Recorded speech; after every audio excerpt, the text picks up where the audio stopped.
thanks very much for joining us. I'm Alice Reeve and I'm joined today by my colleague Ellie Boyd. We're focused today on flexible working. There'll be plenty of time for questions, and part of the aim of the session is really to flesh out some of those tricky issues or things that you may have been experiencing. Now we've seen some of the changes that came in on 6th of April. So if you've got any questions at all, please pop them in the Q&A box and we'll answer those at the end. If you've got any technical issues, my colleague Ellie, the other Ellie, is available and happy to help. So pop those in the chat box. We are recording today's session, and so everyone who's attending or signed up will get a copy of the recording and a copy of the slides as well. So in terms of what we're going to cover, we're going to briefly run through the changes that happened on the 6th of April. I imagine many of you will be all over those and know them already, but we thought we'd just give a quick headline overview so you can check that you've captured them all. But then we're really going to spend a bit more time picking out some of those that have caused perhaps some problems in the past or already, and looking at those in a bit more detail through some Q&A, and just finish up looking at some of the risks if things go wrong.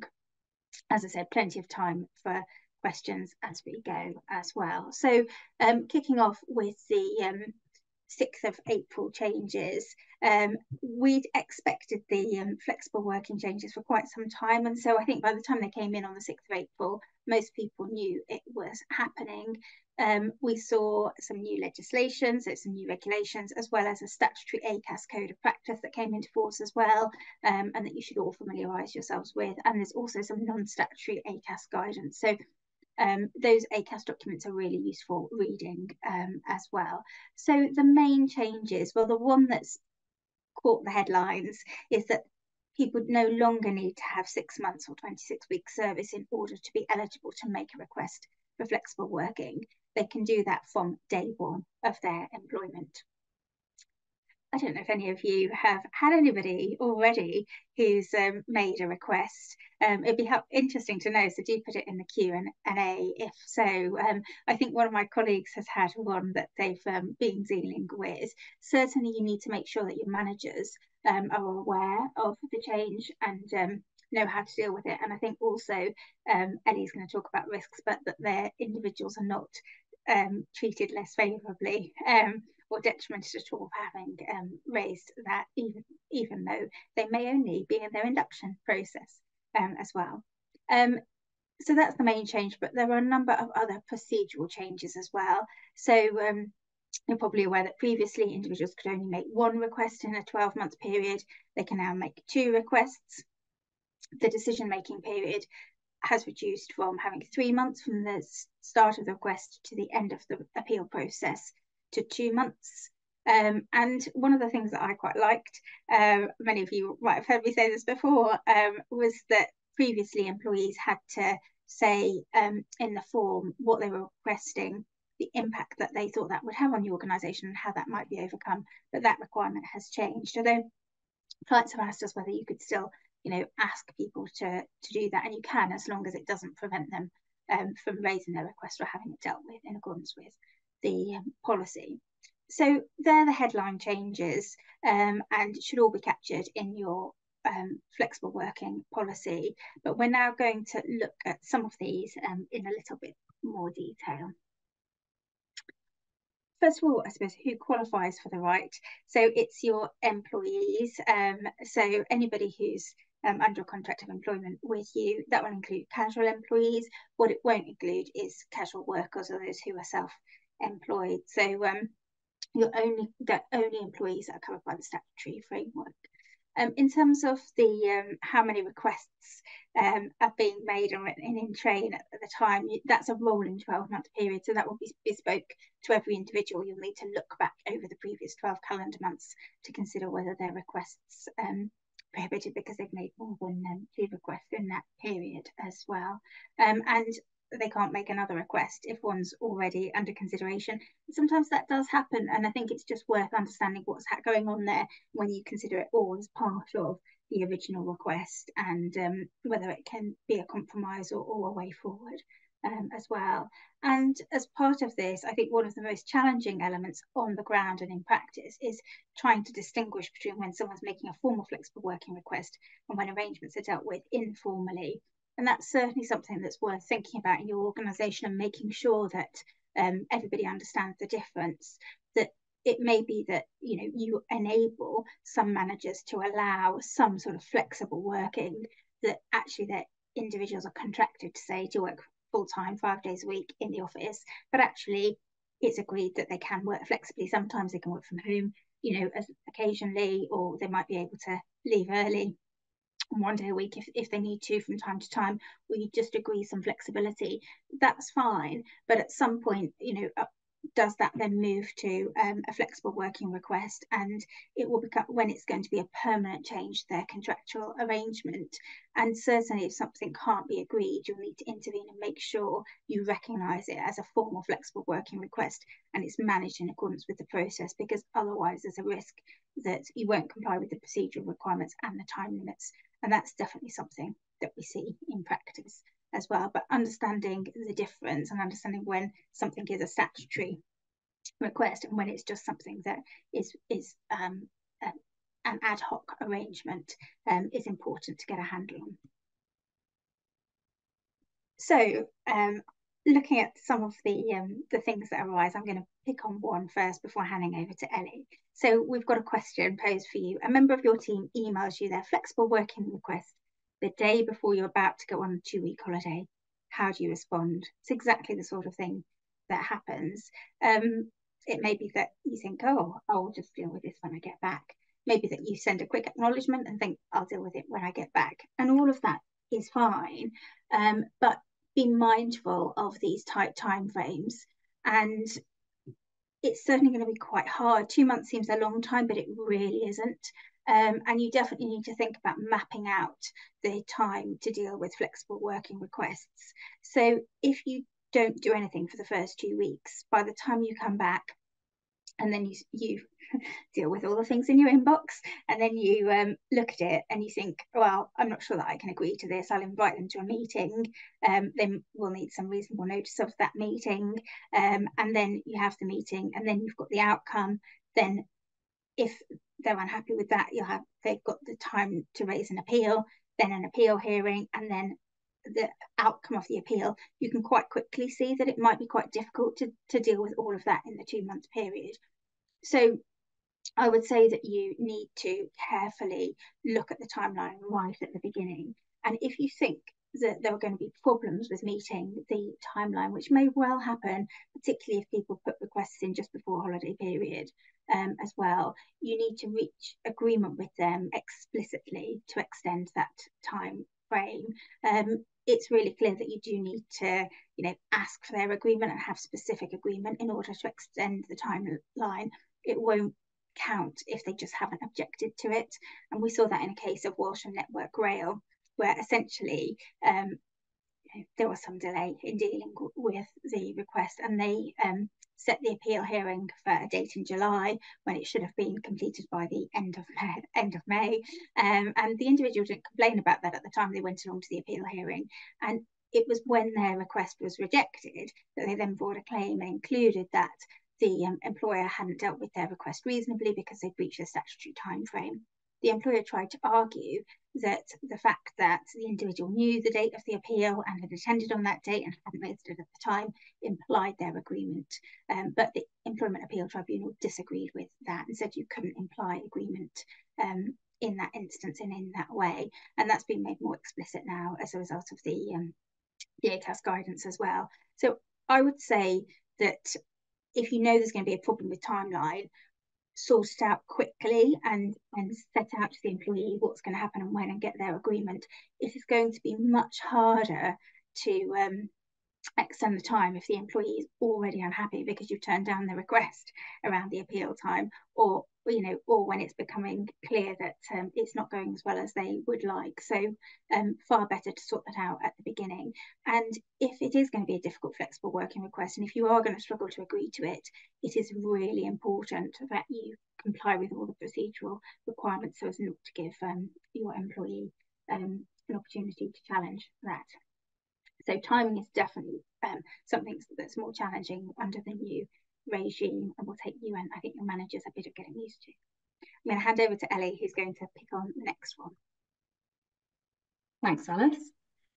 So our next question is, you are arranging a meeting to discuss your team members' flexible work request. You tell them they can bring a colleague or a trade union representative. Instead, they ask to bring a family member for support. Their family member is abroad for the next 3 weeks, so this would mean delaying the meeting. So have a think about how you would respond to that request. And I suppose that principles are that there's no statutory right to be accompanied at a meeting to discuss a flexible working request, although the ACAS code states that this is good practice and is, of course, therefore strongly advised. The code also advises that the employer should inform the employee prior to the meeting that they can request a companion, which is what we've done here. And generally, you'd expect them to be a fellow worker or trade union representative. So it's helpful to set that out in the flexible working policy. So in terms of this specific scenario, I would consider the reason for the request. There's the ACAS guidance that Alice referred to on statutory flexible working requests, and it suggests that in some circumstances it might actually be reasonable for an employee to ask to bring someone else. An example of that would be where you've got a disabled employee who's asking for flexible working, and you could allow a support worker or someone with knowledge of their disability, or even just a family member, to attend as a companion.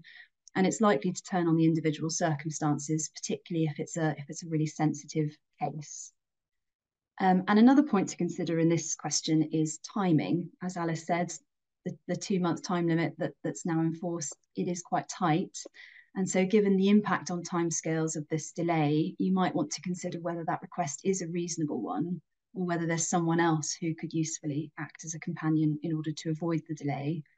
Or if you're happy to allow it, you could try agreeing an extension to that 2-month time limit if you want to accommodate the request, and particularly if it's not terribly urgent.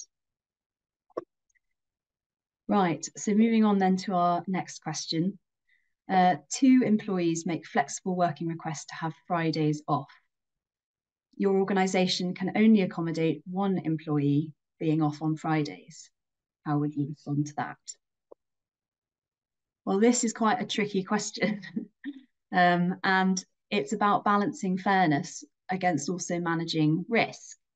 And the ACAS guidance, so this is the guidance and not the code, states that you should talk to each employee about alternative options and try to find a compromise when the situation arises.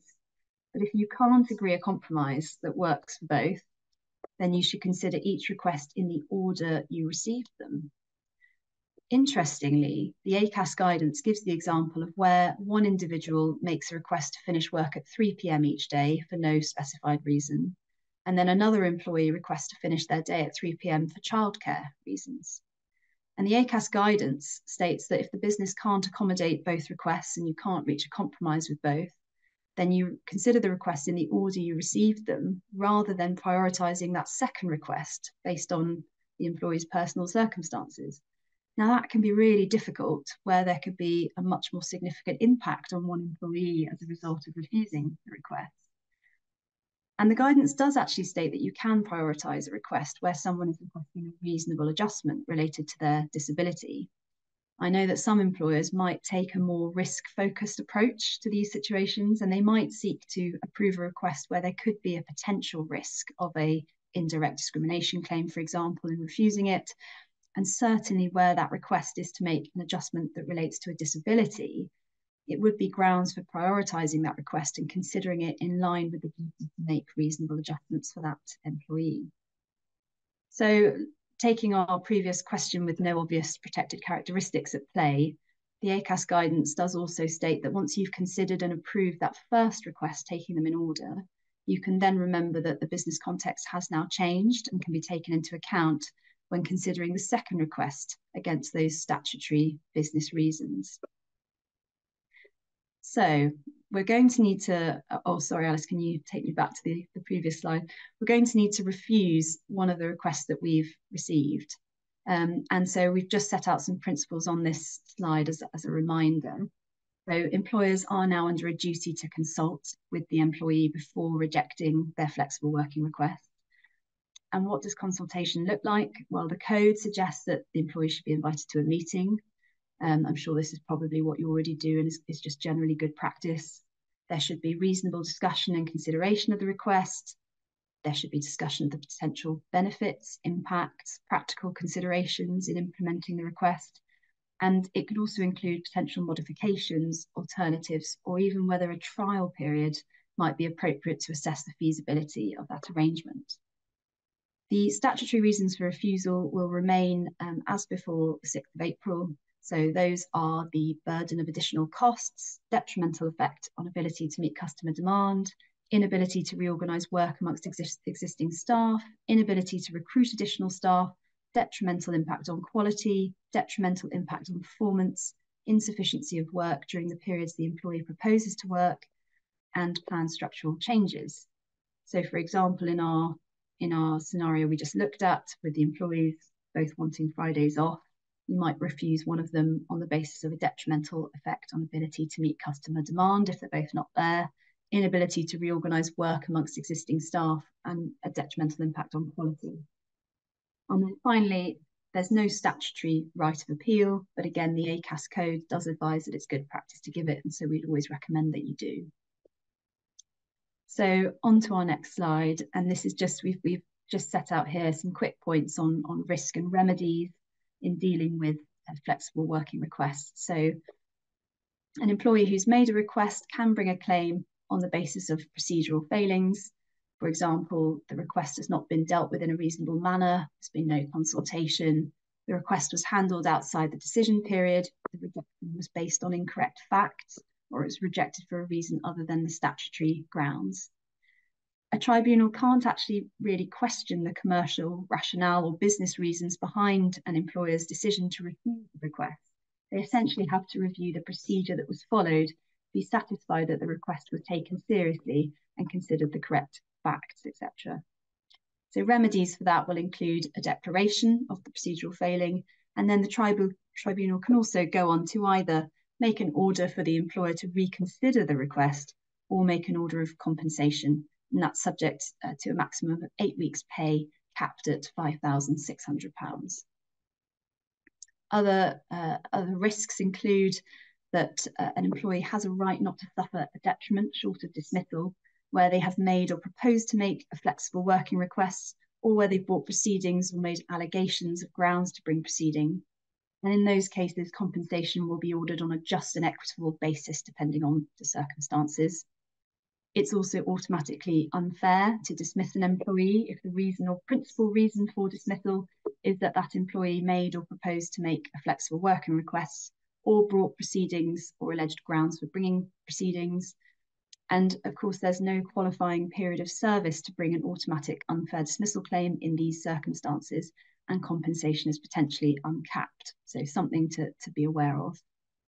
And then, of course, in dealing with any form of flexible working request, whether formal or informal, there's always going to be a potential risk of discrimination allegations. Clearly, the key sort of risk areas are around sex, disability, religion, and age. And as we know, compensation is uncapped in the case of discrimination claims. So it's all about showing full consideration of requests and that there's good objective reasoning behind any reasons that are selected for refusal. And then finally, it's worth also bearing in mind that a failure to follow the statutory flexible working procedure without good reason could result in a constructive unfair dismissal claim. So that's another one that's always lurking in the background. I think that concludes everything that I wanted to cover on risk and remedies. So please let us know if you've got any questions. Great, thanks, Ellie. I'm really grateful because we have got lots of great questions in the box. Some of them we've covered, but we will go through them as well.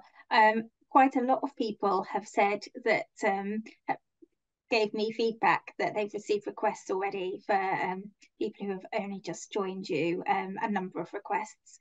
And so that's really interesting feedback and obviously pretty challenging to deal with on the ground. And the first point someone's just really commented, and this links into what Ellie has said, that complicated by a medical condition, and we didn't spend a lot of time labouring that, but actually obviously the flexible working regime applies to everybody. You don't actually need a good reason for it. You don't need any reason for it. You can make a request for flexible working, but the risks are significantly increased when somebody is asking it for a reason for childcare, because that's potentially sex discrimination, but also particularly where it's a reasonable adjustment that they want to work in some way flexibly, either reduced hours, to leave early, or some way from home, or any of those sort of changes, because that's a reasonable adjustment that they need help with a medical condition that's protected under the Equality Act. And so that certainly requires more thought, and will usually require getting some occupational health advice at the beginning to understand what reasonable adjustments are needed to help an individual, and that adds another tier or another layer onto the flexible working process, really. The second question, Ellie, you might have another comment, but you answered this, but about the right to appeal, and the questioner is quite right that the right to appeal isn't enshrined in the regulations, but is included in the ACAS Code of Practice and is referenced as voluntary. That's legally correct. I mean, Ellie, do you want to add anything to? Well, I suppose all we would say is it's recommended, given it's pointed out in the code's something that a tribunal would take into account when considering whether you've handled the request in a reasonable manner, and so it's just part of a fair process and something we recommend doing. Yeah, I absolutely agree. And of course, someone's only going to appeal really if they're unhappy with the original outcome. And in terms of sort of risk management, which often that is, it's helpful to have another stage of internal process, because it can flush out if there is a compromise available or if you can resolve it, but also gives you another opportunity to for somebody else to have a fresh look at it and then set out the organisation's narrative and the reasoning and the rationale if it can't be agreed. So it's good practice, but also it does help with management of risk as well.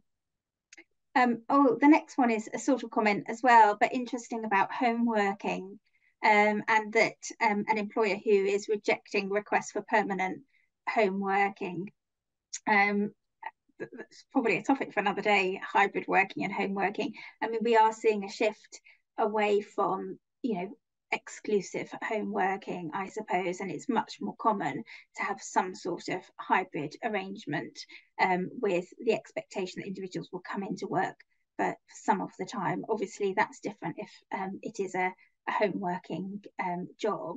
I think in terms of an obligation under the flexible working regime to agree that somebody works from home all the time, I think it would be rare that an employment tribunal would support that. And I think an employer would be able to rely on one of those prescribed business grounds that Ellie went through, around quality of service really, and continuity and things, in order to say that it's helpful to have some presence in the office, and particularly if someone's doing a managerial role and colleagues need to speak to them as well. But it is an area where we're seeing developments all the time, and the pendulum probably hasn't quite stopped swinging at the moment. I looked into this next question while Ellie was talking, which is why I moved the slide too quickly. The question was, when somebody can now make 2 requests in a year, how does that work given the timing? And I think the answer is that obviously up until the 6th of April 2024, they could only make 1 request. But now when you're looking at their request, you look back over a rolling 12-month period. So that would mean that even if you'd rejected a request, say in March 2024, they could put in another request now, and because that's still only 2 in a 12-month period, but then they'd have to wait to make the next one. That's how I understand that it works. Ellie, does that make sense to you? Somebody who works in education has got the next question, and I think this is a really good question in terms of just thinking about how you might help your workplace in terms of how it works. So sometimes a flexible working request can't be confirmed until the timetable is agreed. So someone in education where you don't quite know where all the moving parts are going to sit until children have picked their options perhaps, or you've managed the timetable. So whilst you might do your best to accommodate requests, it won't always work at the time they put their flexible working request in. So if they put it in February and wanted to start straight away in March, that's perhaps harder for the following September. And how might you deal with that? Ellie, I'll start, but then I'm going to hand over to you to add anything. So I think, you know, there's the statutory regime on one hand, and so you know that you're going to have to go through the set process in terms of the timeline. And, you know, you'll have to deal with it when the request is made and deal with it in the 2 months, but you are judging it based on the organisational needs at that time. And so that may be that you have, that justifies the decision to turn it down because you haven't got other staff who'll be able to work or provide cover at the times that's needed, or that it's going to impact on the provision because you can't change the timetable in March.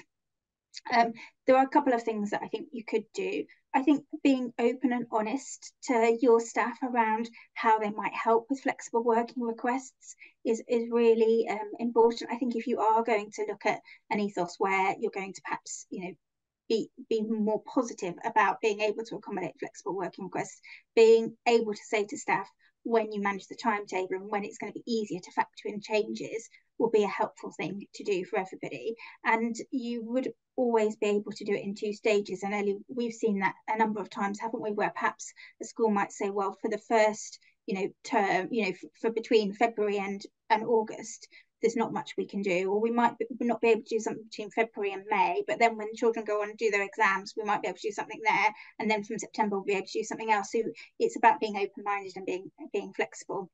I've probably answered that, but Ellie, was there anything, do you think there's anything else you want to add around that, or I'll move you on to the next question? Nothing further to add. Yeah. The next one. So actually, again, you touched on this, but you can expand on it. Is it possible to agree a trial period to see how the new arrangements are going to work, both for the business and the employee, and how might that work? Yeah, so this is something that is open to employers to agree, and actually, particularly where it's one where you're not sure if you can accommodate it or you'd be minded to reject it, it shows a reasonable approach to offer a trial period. And so something you can do, and all I would recommend is that that's clearly documented in writing with review periods made clear, so that you've got the right to review it and expectations are managed as you're going into that trial period. And there's a clear demarcation of the end of that period as well, for if you wanted to bring it to an end. Thanks, Ellie. Yeah, they can be really useful, can't they, in fact, to see whether something's going to work. The next question is there any guidance on the notice required to arrange a meeting or an appeal meeting? There isn't anything specific around, you know, in the regulations, or in fact in ACAS, about how many days it's needed. But I would say you know, normally a reasonable notice is probably five days, 7 days, something like that, particularly if you are going to accommodate the right to be accompanied.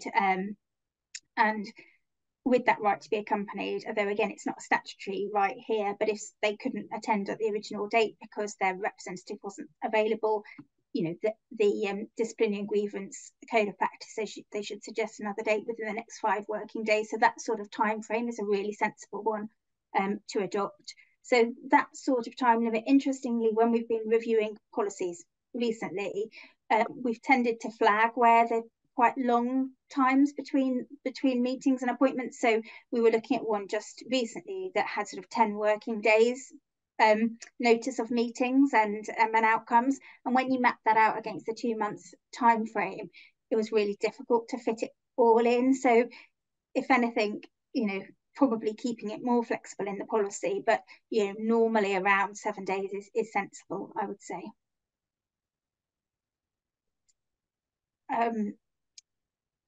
And it's probably just worth saying one more thing about that. If you say working days, and I know we've got quite a lot of education people here, that's okay, but actually that doesn't marry up with the statutory regime, because the statutory regime is just, you know, 2 months. Doesn't pause for school holiday period. So actually, it's probably better just to look at calendar days if you're in a school environment, or any other sort of term time regime. Oh, Ellie, it's a hard question next. International working or working from abroad, is that flexible working? And could a business say no as a stance because of budgeting? Well, I mean, yes, any working arrangement not in the office could fall within the flexible working regime, I suppose. It's interesting because it doesn't specify, does it, exactly what's covered under flexible working request? No, and so I can see it could potentially be covered, yeah. But I think there's a variety of reasons for rejection of it. including cost and being one of them, which is mentioned in the question. Yeah, I would agree with that. I don't think it would be the right thing to do to sort of say it's out of scope of a flexible working regime if someone, had a holiday home in France and wanted to work from there occasionally, which sounds like it would be quite a nice arrangement, really. But I think obviously you'd need to look into it, and there are issues with tax, for example, and ability to attend the office perhaps when needed and things. So there probably are good reasons why you'd be able to say no, and you'd need to look into it, as Ellie said. We're now getting to the questions that I didn't have a time to read while Ellie was talking, so they're all new on us. We have a receptionist who has indicated they want to ask for a 4-day week. It's not practical, so we give the reasons for refusal: impact on service provision, business impact, because we can't dispute work amongst others. Do we need to try and recruit someone for 1 day a week? I mean, that's a really good question. Certainly, when we've seen case law, obviously under the old regime,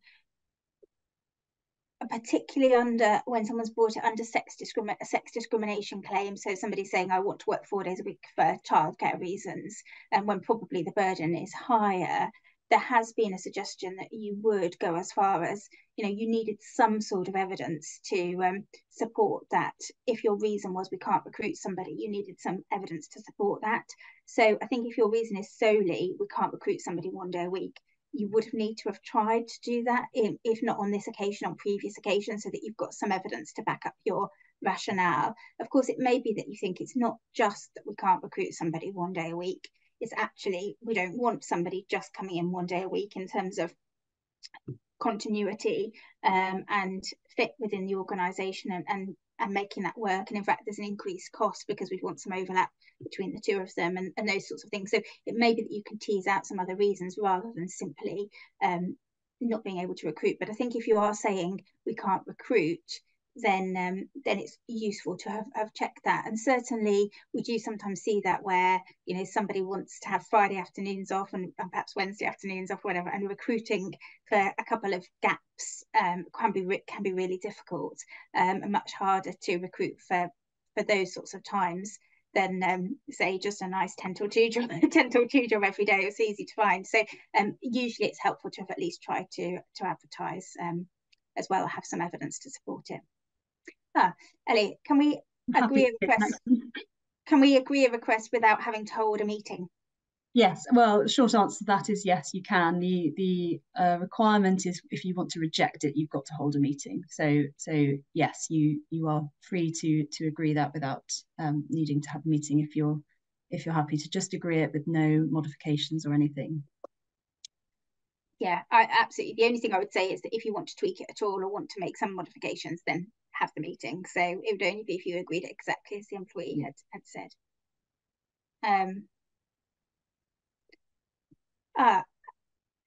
So how do you distinguish between a new or second flexible working request and a variation of the initial one? That's a really good question, and we've not actually seen that happen in practice yet, although I absolutely anticipate that we will.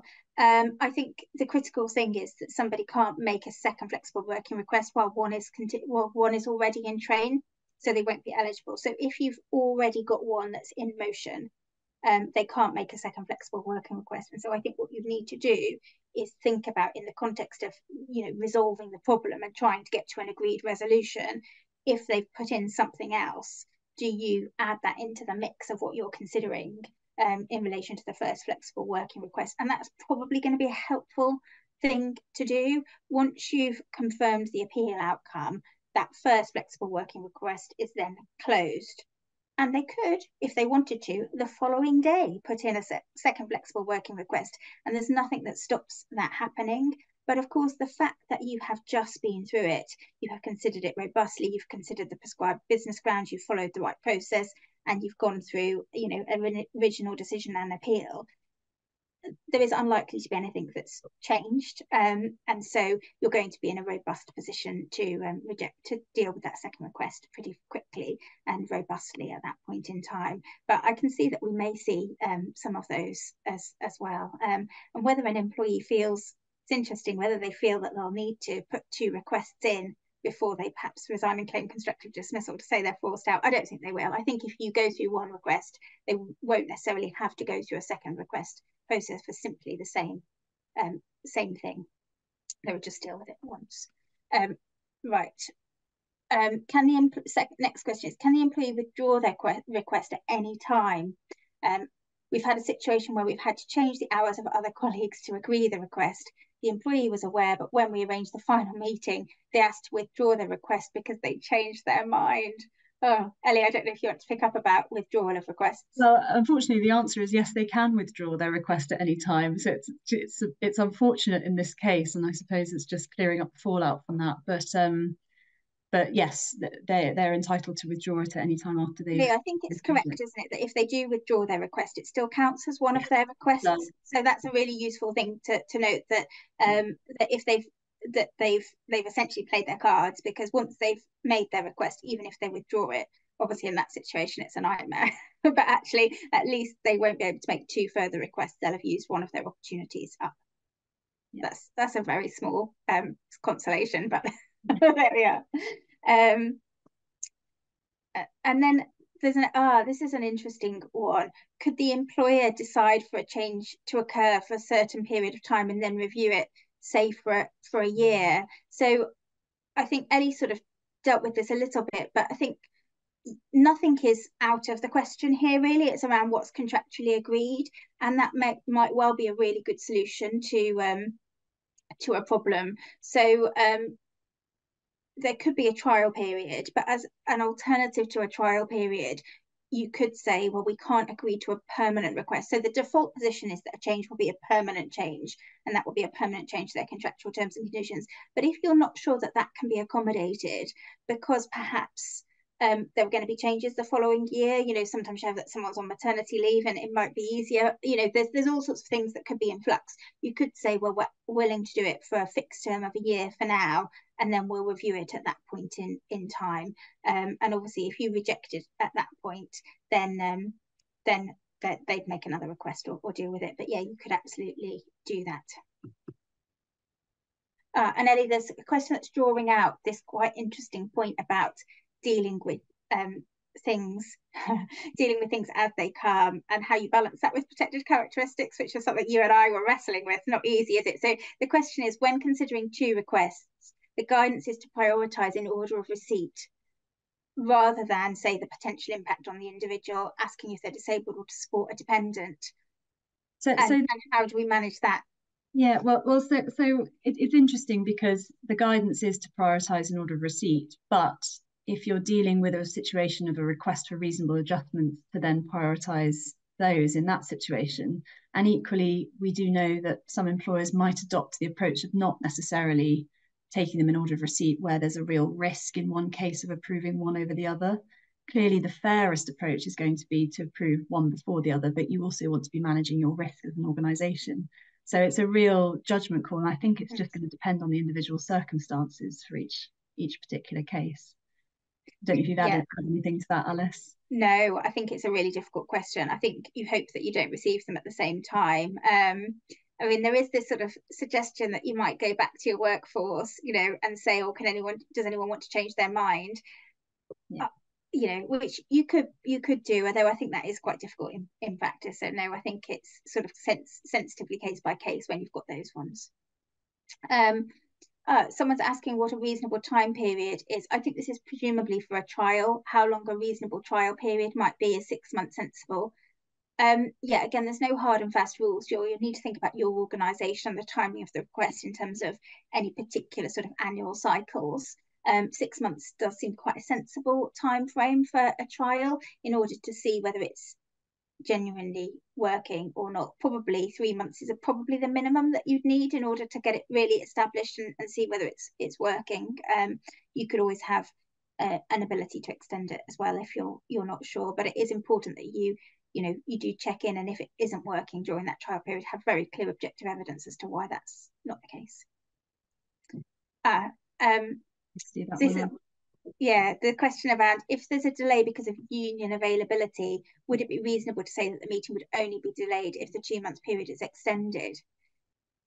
Yeah, Ellie, do you want to go? Well, all I was going to say is I think that would be you can do that. You could agree that. I mean, I think you want to try and accommodate the ability for unions to attend, so that you're being constructive in the way you're managing the request. And you, depending on the length of the delay, if it is going to be a significant delay, you can just say that's absolutely fine, but we'd just like to agree to extend that 2-month period. I suppose it's going to come down to the length of the delay. But presumably it shouldn't be overly controversial if the individual does want their union to attend with them. So yes, you could do that. Yeah, agreed. The next question, we're a care provider and we operate 365 days a year. There's a 2-week rota pattern, including evening, weekends and bank holidays. 2 employees have requested to have every weekend off. If we approve these requests, are we obliged to approve future requests from other staff, as it was a really attractive working pattern for all staff?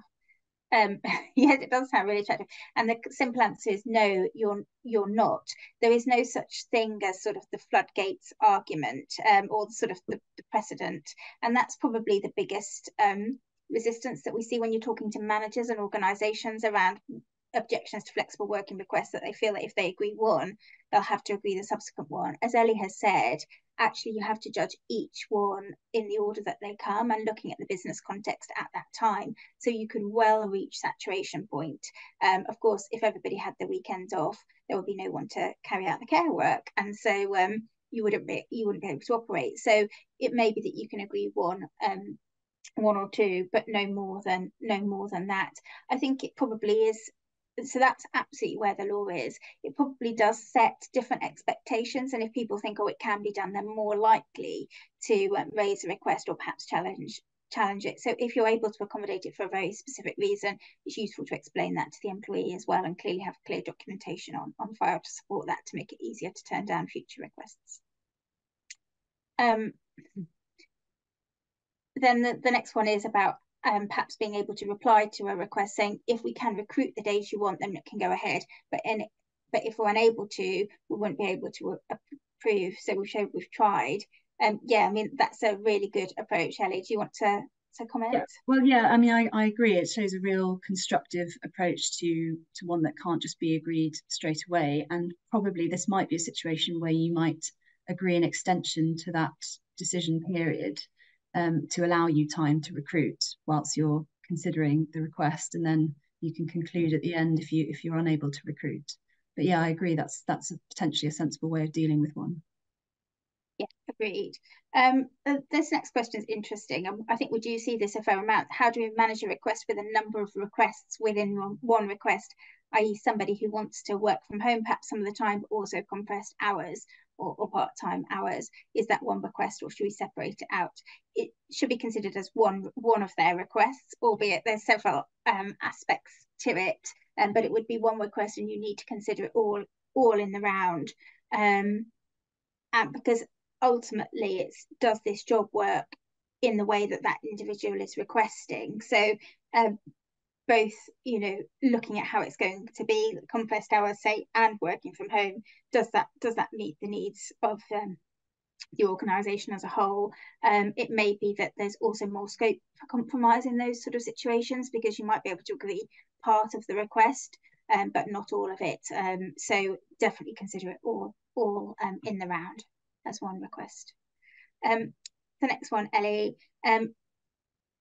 This is quite hard. This is a really good question, quite hard in practice. If we agree to a flexible working request, but then after a period of time it causes problems and it isn't working out for the business, how can we resolve it? Ellie, I'll throw it to you, but I'm happy to chip in afterwards as well. Yeah, I mean, this is we do see this happen, and this is always going to be a difficult one to navigate. And really, I mean, the most useful thing for the situation is to have that objective evidence of why things aren't working and the issues, and then raise them and consult with the employee about the issues that have arisen. Essentially, though, because you've agreed the flexible working request, it would be a change to terms and conditions. And so, as we know, you want to be trying to seek agreement where you're looking to change terms and conditions or agree a slight tweak to the working pattern. And I suppose it would be about engaging with the employee to understand what the issues are and what tweaks could be made to resolve those problems, whilst potentially still accommodating some of the flexibility that's been agreed. Don't know if you'd add anything to that, Alice. Yeah, I mean, I agree with all of that. I mean, ultimately, if you can't agree, you could be looking at, have we got some other substantial reason to bring the current contract to an end and offer re-engagement on the new contractual terms which meet the needs of the business. That's an increasingly difficult process, and obviously we've got the ACAS Code of Practice on fire and rehire, which is what that is. It also depends on the reasons for the original request.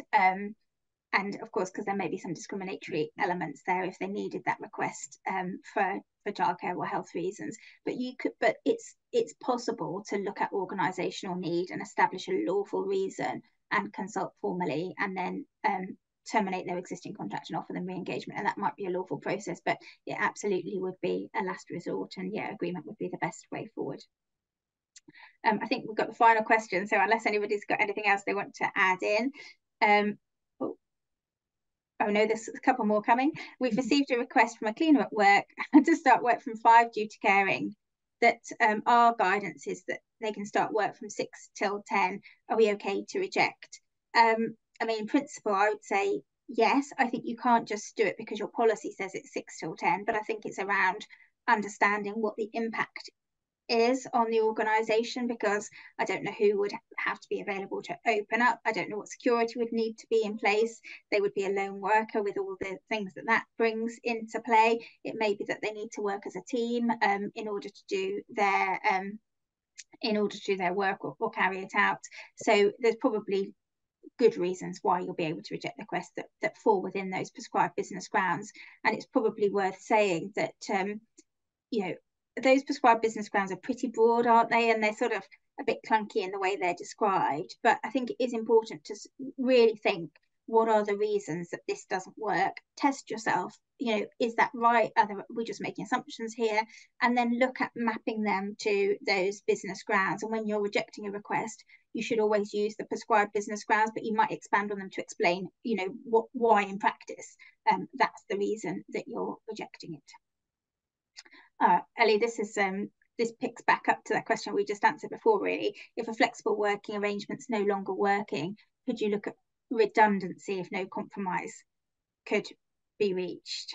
Yeah, I mean, I could see a situation where if you've agreed for someone to go part-time and you've made the permanent variation to their contract, and then you suddenly discover that you have a need for a full-time role in that role, if consultation can't be worked out, there is a potential situation for a reduced need for part-time work. So I suppose it's either going to go down that some other substantial reason route, or potentially I think it could go down this route. Yeah, I don't think it may not be a legal definition of a redundancy, but the process of, the job that you're currently in configured no longer exists because it doesn't meet the business need. You might pay them a redundancy payment to help manage the risk of the situation and follow a process very akin to a redundancy process. But I think it probably is a business reorganization, some of the substantial reason technically, but it would be that sort of process. And yeah, you might well pay them the redundancy payment to help them understand the reasoning and to help manage it through. Thank you so much. It's been great to have all your questions. That's exactly what we hoped would happen.